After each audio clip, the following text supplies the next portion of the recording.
Meanwhile, the government's to spend $195 million renovating more than a dozen police stations island-wide. The National Security Minister, Dr. Horace Chang, gave details of the plan at a contract signing ceremony at his office in Kingston on Wednesday. 8 contracts, $195 million, 14 police stations to be renovated. For Police Commissioner Major General Anthony Anderson, this latest signing is critical to the long-term plan of improving the Jamaica Constabulary force.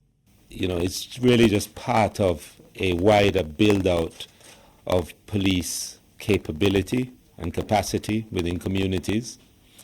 And the build-out of this capacity is going to lead to better policing services.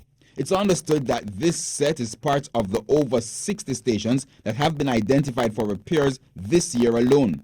Security Minister Dr. Horace Chang listed Anato Bay Station in St. Mary, Mavis Bank, Irish Town, Gordon Town and August Town stations in St. Andrew, Magotty and Pedro Plain stations in St. Elizabeth, Admiral Town, Darling Street, Tivoli, Almond Town and Central Police stations in Kingston, Clarkstown in Trelawney, and Chapelton in Clarendon. Include repair of roofs, electrical fixtures, infrastructure, plumbing, termite control, refurbishing of bathroom facilities, improving drainage, and replacing perimeter fencing, but to name a few.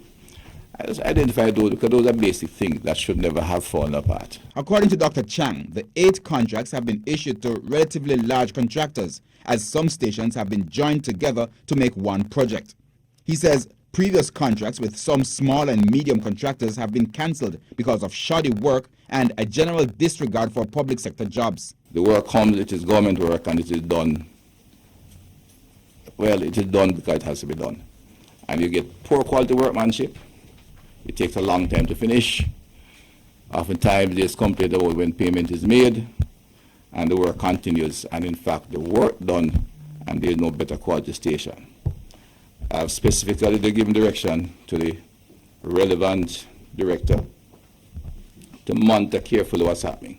The long-term goal is to refurbish all 186 police stations across the island, creating an acceptable working environment for police officers. The improvements are also expected to benefit the public. When we have at the first point of contact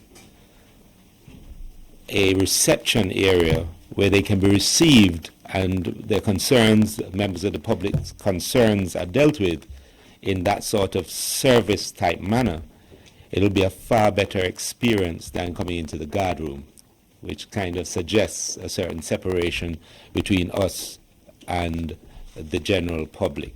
Herman Green, TVJ News.